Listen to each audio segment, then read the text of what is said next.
ሰላም ጤና ይስጥልን ተመልካቾቻችን እንደምን ዋላችሁ እንደምን አመሻችሁ ከአንከር ሚዲያ ዝግጅት ከጤና ባለሙያዎች ንቅናቄ ጋር በተያያዘ የተዘጋጀውን ልዩ መሰናዶ እንድትከታተሉ እንጋብዛለን።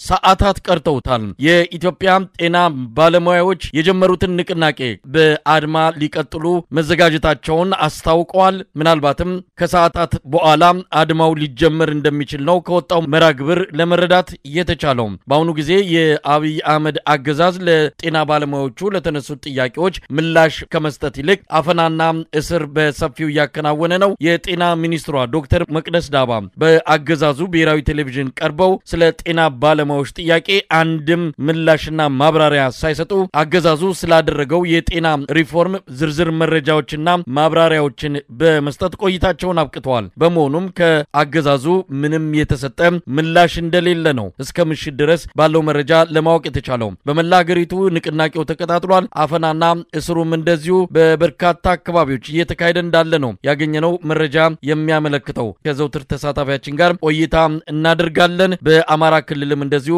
መምህራን ወደ አመጹ ወደ ንቅናቄው እንዳይገቡ ትምህርት በማስቆም ከፍተኛ የሆነ ማስፈራሪያ ሲደረግ እንደነበረም ተሰምቷል። ሁሉንም መረጃዎች አንስተን እንወያያለን። በጣም ነው ማመሰግነው። እንግዲህ ሰዓታት ቀርተውታል። ምን ይመስላል አጠቃላይ ሁኔታ?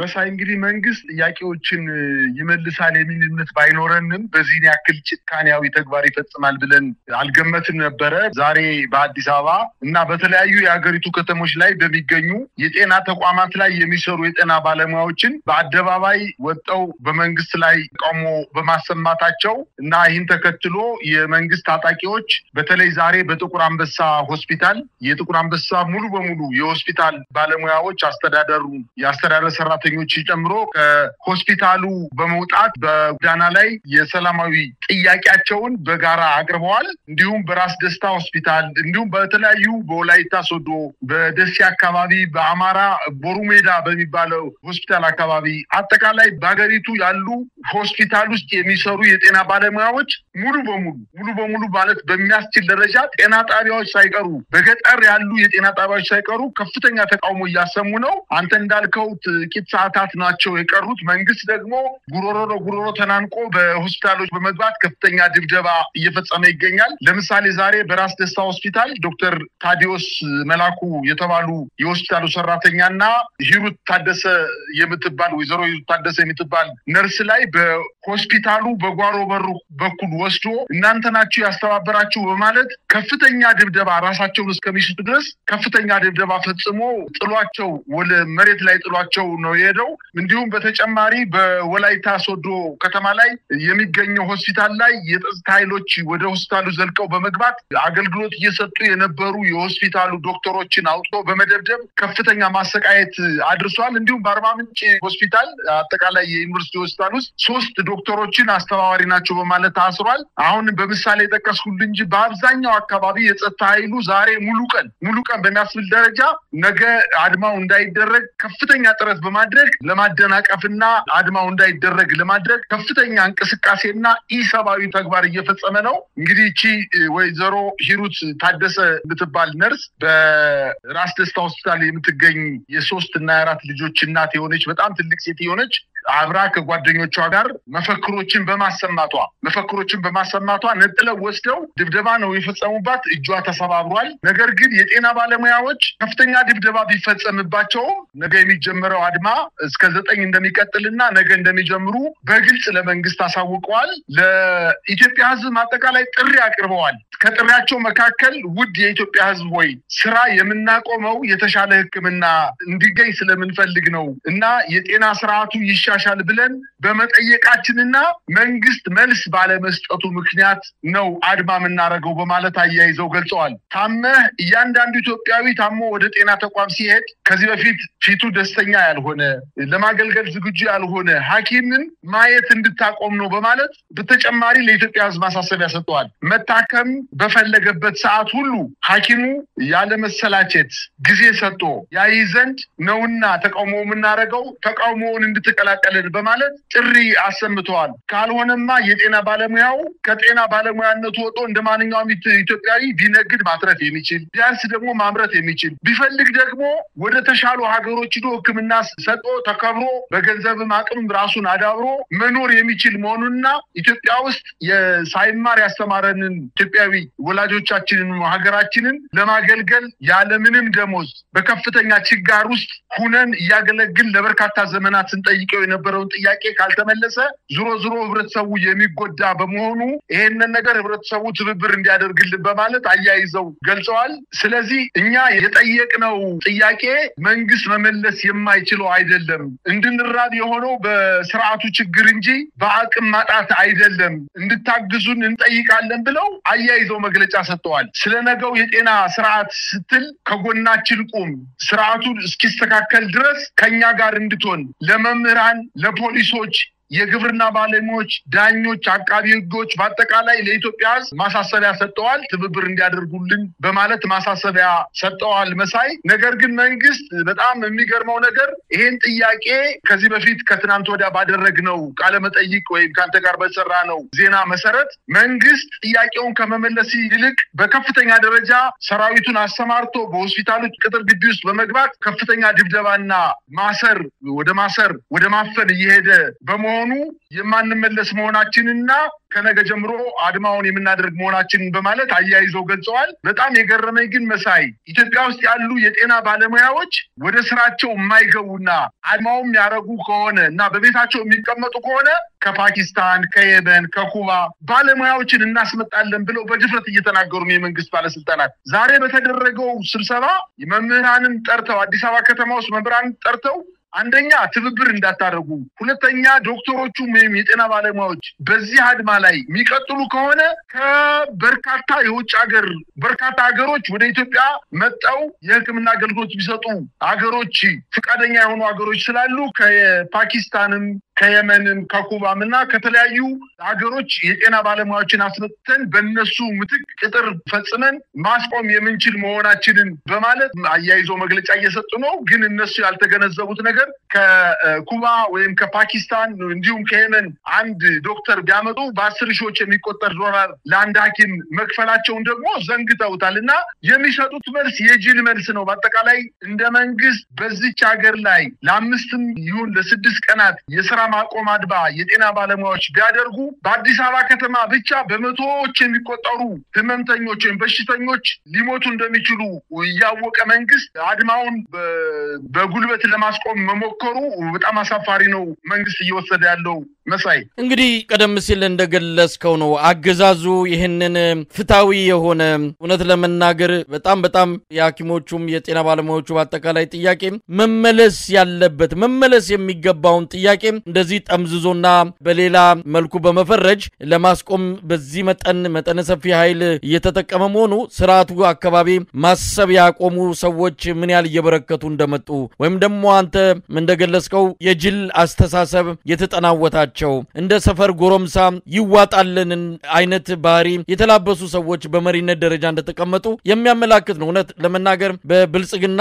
ደጋፊዎቹ ሊያፍሩ ይገባል። እንደነዚህ አይነት መሪዎች ናቸው እንግዲህ ሀገር በዚህ አይነት ሁኔታ ቀውስ ውስጥ እየከተቷት ያሉ። ማምሻውን የማብራሪያ የሰጡት የጤና ሚኒስትሯም ዶክተር መቅደስም አንድም ጥያቄ በጤና ባለሙያዎቹ የተነሳውን አንድም ጥያቄ አንስተው ማብራሪያ እንኳን መስጠት አልፈለጉም። የንቀታቸውና የትዕቢታቸው መጠን ስለ መንግስት ልፋት፣ መንግስት እያደረገ ስላለው ጥረት፣ መንግስት ለተገልጋዩ ህብረተሰብ በጤናው ዘርፍ እያደረገ ያለውን ማሻሻያ የተመለከተ ነው እንግዲህ ተናግረው የጨረሱት። በጣም የሚያሳዝንና የሚያሳፍር ነው። ባለን መረጃ መሰረት ለመከላከያ ሰራዊት ከጤና ሚኒስቴርና ከትምህርት ሚኒስቴር በጀት በከፍተኛ ደረጃ ተቀንሶ ድሮንና ጥይቶች የተገዙበትን ሁኔታ በማስረጃ አስደግፈው መግለጽ የሚቻልበት ሁኔታ ነው ያለው። እንደዚህ አይነት አሳፋሪ መልስ የሚሰጡ ባለስልጣናት ነው እንግዲህ ችን ሀገር ወደ ለየለት ቀውስ እየወሰዷት የሚገኘው። እንደው በአሁን ሰዓት ባለው አፈናና እስር ምክንያት ነገ አድማው ላይ ካሄድ ይችላል የሚል ጥርጣሬ አለ። በአንዳንድ ቦታዎች በድፍረትና እንደውም በጥቁር አንበሳ ያየነው አለ ሲቪል የለበሰ ያገዛዙ ደህንነት የያዙትን ወረቀት ለመንጠቅ ያደረገ ያለው ሙከራን አሻፍረኝ ብለው በተቃውሟቸው የቀጠሉበትንም እንደዚሁ ቪዲዮ ተከታትለናል። በዚህ ምክንያት ነገ የተጠራው አድማ ላይ ካሄድ ይችላል ብሎ እንደው መገመት ይቻላል? በፍጹም አይቻልም መሳይ። አሁን በዛሬ ማምሻውን የሰጡት መግለጫ አለ ካስተባባሪ ኮሚቴ የወጣው መግለጫ ምንድነው የሚለው ወደ ስራችን የሚመልሰን ለጥያቄዎቻችን ትክክለኛ መልስ እንጂ ማስፈራሪያና የመንግስት መሳሪያና የመንግስት ማስፈራሪያ አይደለም ብለዋል ማለት መሳሪያ ይዞ በሆስፒታሎች ገብቶ ድብደባ እየፈጸመ ነው እያፈናቸው ነው እያሰራቸው ነው ወደ አልታወቀ ቦታም እየወሰደ ያናዘዛቸው ነው ይሄ ሁሉ ሊያስፈራራን አይችልም ወይንም አድማ ከመናረግበት ወደ ኋላ ሊመልሰን አይችልም የኛ ትክክለኛ መልስ እስካልተመለሰን ድረስ በፍጹም ወደ ኋላ የምንልበት ምክንያት የለም ብለው ከነሱ አልፈው ለኢትዮጵያ ህዝብ ለአጠቃላይ ለመንግስት ተቋማት ለፖሊሶች ለወታደሮች ለግብርና ባለሙያዎች ለዳኞች ለሌሎችም ተቋማት ጥሪ አቅርበዋል አሁን ማምሻውን መሳይ በጎንደር ከተማ ደግሞ ዛሬ ለመንግስት ጤና ተቋም ወረቀት በከተማዋ ላይ ተበትኗል ከመንግስት የጤና ተቋማት አስተባባሪ ኮሚቴዎች በሚል ወረቀት ተበትኗል ለመላው የጎንደር ከተማ ህዝብ ከነገ ጀምሮ እስከ ግንቦት 9 ድረስ በጤና ተቋማት ከድንገተኛ ክፍል ውጪ አገልግሎት የማንሰጥ ስለሆነ በእነዚህ ቀናት ማለትም ከግንቦት 5 እስከ 9 ባሉት የሥራ ቀናት ውስጥ ህብረተሰቡ እንዲያውቀውና ካላስፈላጊ መጉላላት እንዲታቀብ በማለት ወረቀት ተበትኗል መንግስት እስከ ግንቦት 9 መልስ የማይሰጠን ከሆነ ደግሞ በየትኛውም የመንግስት ጤና ተቋማት ከሚመጣው ቅዳሜ ወይም ከግንቦት 9 ጀምሮ ምንም አይነት አገልግሎት የማንሰጥ መሆናችን እንዲታወቅልን በማለት ወረቀት በትነዋል ይሄንን ማስፈራሪያ ወይንም ይሄንን ለመንግስት ማስጠንቀቂያ ቢሰጡ መንግስት ግን አሁን በጭካኔው እንደቀጠለ ነው እውነት ለመናገር ከዚህ በፊት የታንዛኒያ ወይም እዛ አካባቢ አንድ መሪ የተናገረው ነገር አለ በአፍሪካን ያሉ መንግስታት በትምህርት ቤቶች ላይ አንደኛ የሚወጡ ልጆች ዶክተር ይሆናሉ ሁለተኛ የሚወጡ ልጆች ደግሞ መሐንዲስ ይሆናሉ ሶስተኛ የሚወጡ ልጆች ደግሞ መሐንዲሶች ይሆናሉ መጨረሻ የሚወጡ ልጆች ደግሞ ወታደር ይሆናሉ በመጨረሻ ግን ወታደሮቹ በመፈንቅለ መንግስት ስልጣን ይይዙና ዶክተሮችንም ኢንጂነሮችንም ሲቪል ሰራተኛውንም የመንግስት ሲቪል ተቋማት ያሉ የተማሩ ፕሮፌሽናል ሰራተኞችን እና መምህራኖችን ሌሎችንም የተማሩ ኃይሎችን ወታደሮች ይጎዛቸዋል ይሄ የአፍሪካ የተለመደ ስልት ነው እና መማር ዋጋ እንደሚያስከፍል መማር እንደሚያስርብ መማር እንደሚያሳስር መማር ባልተማሩ ሰዎች ጭቆና ስር እንደምትወድቅና አፍሪካ በአጠቃላይ ላልተማሩ ሰዎችና ለወታደሮች ብቻ እንደሆነች ከዚህ በፊት የተናገረው በጣም ትዝ ይለኛልና አዲስ አበባ ውስጥ ብቻ ሳይሆን ኢትዮጵያ ውስጥ አሁን ይህ ስርዓት እያደረገ ያለው ይሄ ፕሬዚደንት ታንዛኒያው ፕሬዚደንት የተናገረውን ነገር ነው እያየን ያለነው ዶክተሮቹ በኢትዮጵያ ክብር ተሰጧቸው እንክብካቤ ተደርጎላቸው ምንም አይነት የቁስ የኑሮ ጭንቀት ሳይዛቸው ተገልጋዮችን በአግባቡ እንዲያክሙ የጤና ተቋማት በህብረተሰቡ ዘንድ ተወዳጅ ነው ብዙ ህይወታቸውን ሊያጡ የሚችሉ ሰዎችን በህክምና አገልግሎት ወደ ጤንነት እንዲመልሱ ማድረግ ሲቻል በብስጭትና በንዴት በረሃብና በችግር ተቆራምደው 5000 ማይሞሉ ዶክተሮች ኢትዮጵያ ያላት ቢሆንም እነዚህ ዜጎችን ግማሹን አስሮ ግማሹን ደብድቦ ግማሹን አሰድዶ ኢትዮጵያን ያለ ሐኪሞች ለማስቀረት ነው እንቅስቃሴ እያደረገ የሚገኘው አንተ እንዳልከው የጤና ሚኒስትር ዴኤታዋ እንደተናገረችው አጠቃላይ የተጠየቁትን 12 ጥያቄዎችን አንዱንም ጥያቄ ሳትመልስ አንደኛ የጤና መድን ኢትዮጵያ ራሷ መንግስት ተሸክሞ እየሰራ የሚገኝ በመሆኑ ይሄ የጤና መድን ፖሊሲ ቀርጻ እየሰራች ያለች በመሆኗ ሌላው ደግሞ ዩኤስኤድ እርዳታውን በማቋረጡ ጫናው ከመንግስት ላይ በመውደቁ የጠየቁትን ጥያቄ በሂደት መመለስ ነው እንጂ አሁን ኢትዮጵያ ውስጥ ከፍተኛ የሆነ የጤና ማሻሻያ ፖሊሲ እየቀረጽ ስለሆነ ይታገሱን በማለት በሚዲያ ላይ በድፍረት ወጣ ተናግራለች በመሰረቱ የጤና መድህን ማለት እያንዳንዱ ኢትዮጵያ አገልግሎት የሚያገኝበት ያልታመመውም ለታመመው አገልግሎት የሚሰጥበት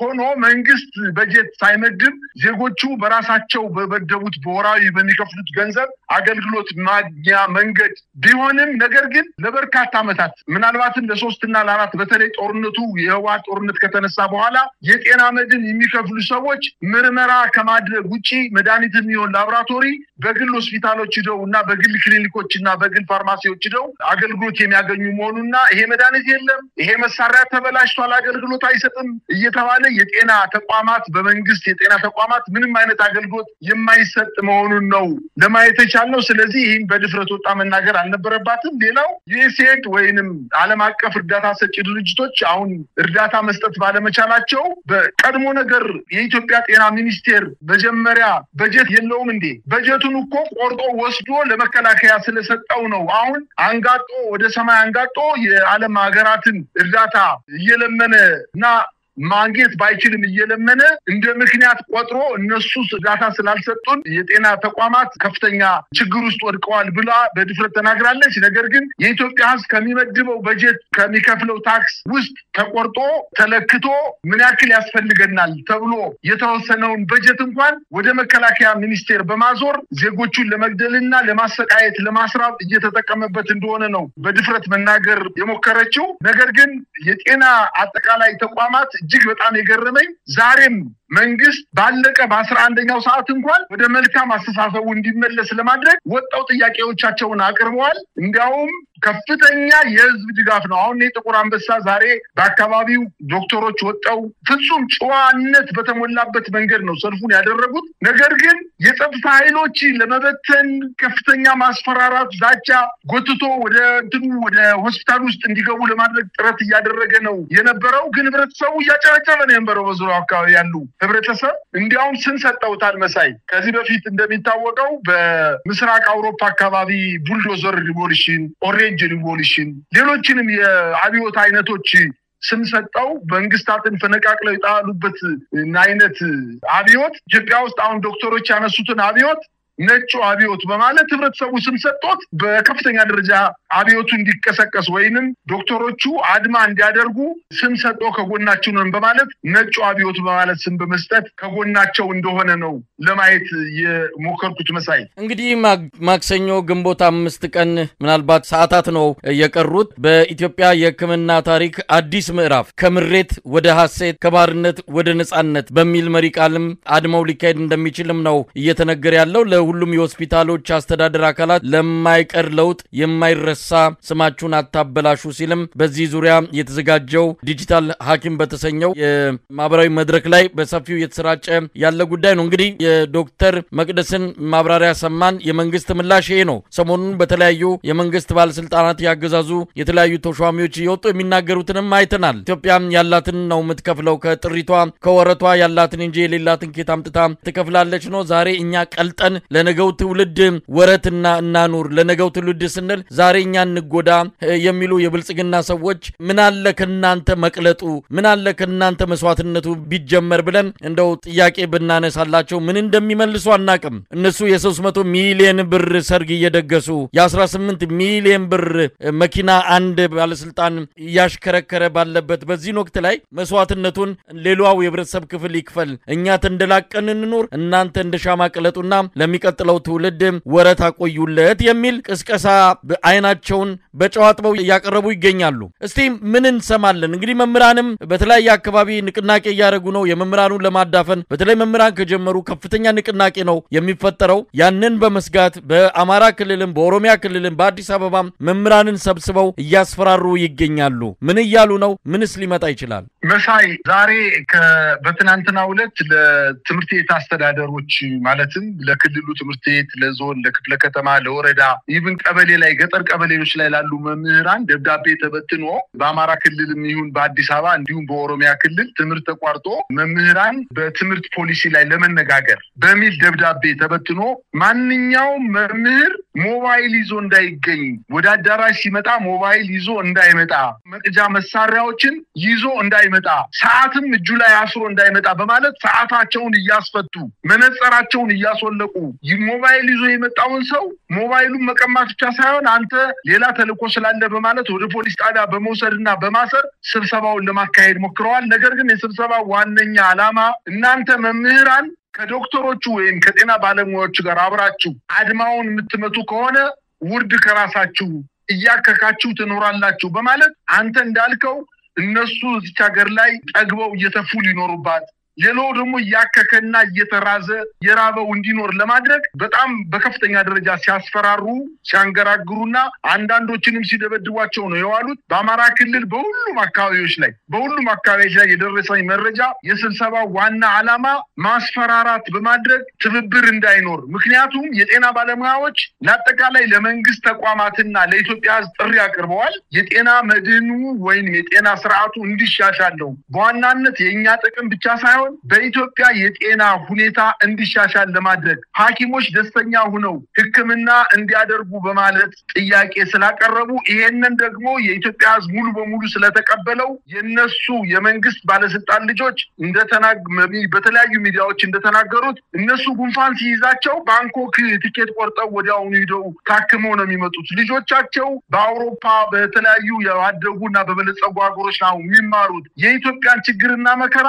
እነሱም ብቻ ሳይሆን ልጆቻቸው ሚስቶቻቸው አያውቁትም። ለዚህ ምሳሌ አንተ ቅድም የጠቀስከው አንድ ሰርግ ላይ ከ300 ሚሊዮን ብር ተመድቦ ሰርግ እያደረገ ያለ በሚዲያ የተሰራጨ ነገር ነው። የ20 እና የ30 ሚሊዮን ብር መኪና ይዘው አዲስ አበባ ከተማ ላይ በተለያየ ቦታ ላይ ፎቆችን ሰርተው እያከራዩ የሚኖሩ ወታደሮች በጣም ተራ የነበሩ ምንም ደሞዛቸው እዚህ ግባ ማይባል ወታደሮች በ10 እና በ15 ቀን ውስጥ 4 እና 5 ፎቅ ገንብተው ኑሯቸውን አደላድለው ከአውሮፓ በጣም ከበለጸጉ ሀገሮች በላይ ሆነው እየኖሩ ያ ጥቅማቸው እንዳይቀርባቸው ህብረተሰቡን የመንግስት ሰራተኛውን አጠቃላይ በተለይ መምህራኑን አስጨንቀው ለዚህ ተቀደሰ ዓላማ ትብብር እንዳያደርጉ ለማድረግ ነው እንቅስቃሴ እያደረጉ ያሉት። እኔ እንደምገምተው ከሆነ በተለይ በዶክተሮቹ ደረጃ ወይም በጤና ባለሙያዎች ደረጃ ፊት ለፊት የኢትዮጵያ ህዝብ ድጋፍ እየሰጣቸው ስለሚገኝ ወደኋላ ተመልሰው ወደ ስራ ይመለሳሉ የሚል እምነት የለኝም። መሳይ የሚመጣውን ነገር በሙሉ እንቀበላለን ብለው መግለጫ ሰጠዋል። እኛን የጠየቅነውን ጥያቄ በትክክለኛ መመለስ እንጂ በመሳሪያና በማስፈራራት መንግስታዊ ማስፈራራት በማድረግ ወደኋላ ልትመልሱን አትችሉም የሚል መልስ ነው የሰጧቸው። በአጠቃላይ ነገ እንግዲህ ጎንደር ከተማ ላይ ወረቀት ተበትኗል። አሁን ሌሎች ከተሞች ላይ አንዳንድ መረጃዎች ደርሰውኛል።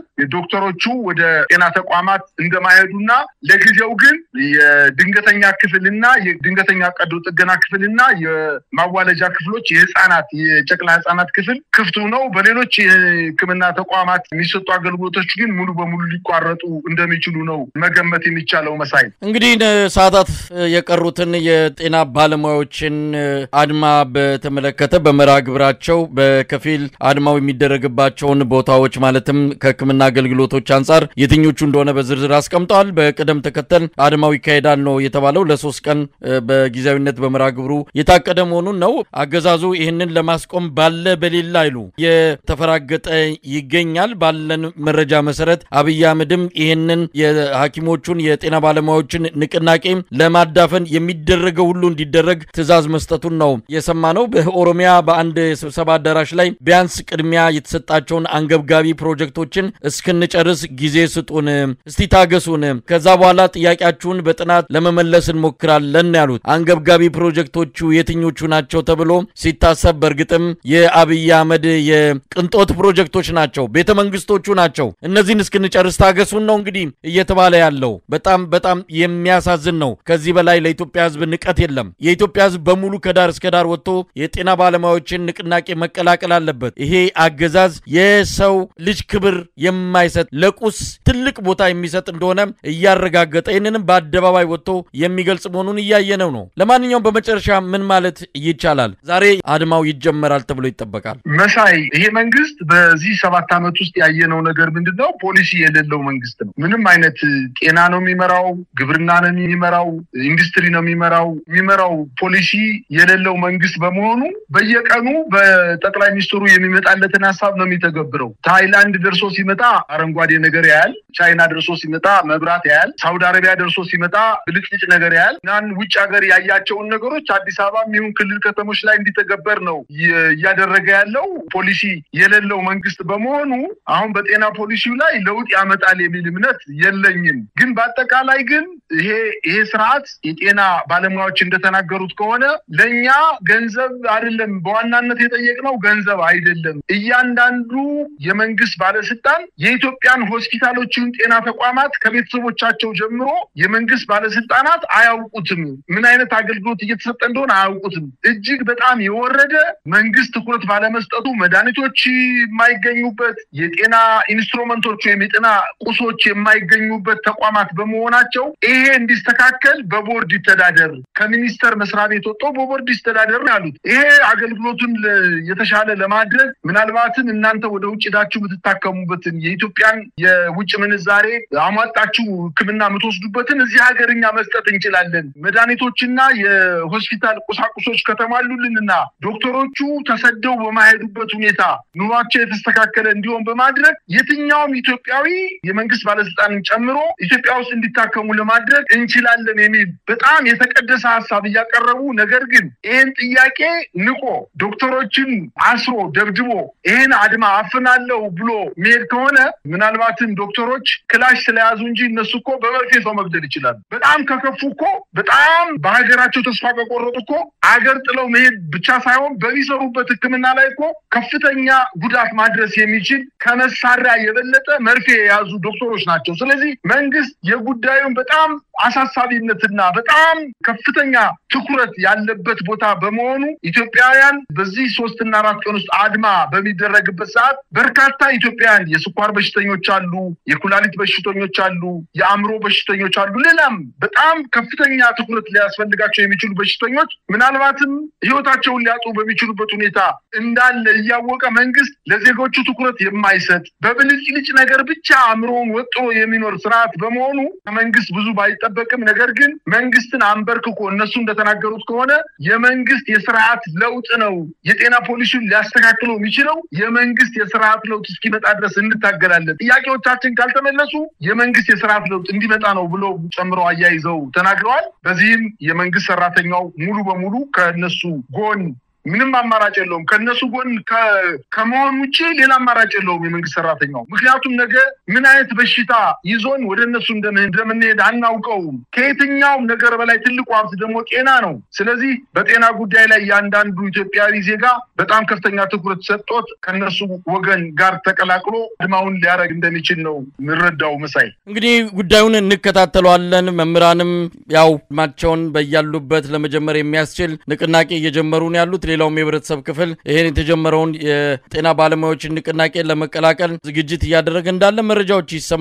በአንጻሩ አፈናውም ተጠናክሮ መቀጠሉ ነው። በአንዳንድ ቦታዎች ላይ ያሰራቸው ያላቸውን ዶክተሮች በገንዘብ ዋስትና እየለቀቀም እንደሆነ ተሰምቷል። ይሄ ያው አስፈራርቶ ሌላው እንዳይነሳሳ ሌላውም በፍርሃት ተሸብቦ ወደ ቤቱ እንዲገባ ለማድረግ ነው። ይሄ በልዩነት በተለያየ መልኩ ከፋፍሎ ለማዳፈን የሚደረግ የአብይ አህመድ ኋላ ቀር ስትራቴጂ ነው። ይህንን ነክተው የጤና ባለሙያዎቹ በድፍረትና በቁርጠኝነት የጀመሩትን ንቅናቄ ከዳር እንደሚያደርሱ ተስፋ እናደርጋለን። በጣም ነው ማመሰግነው። እኔም አመሰግናለሁ መሳይ።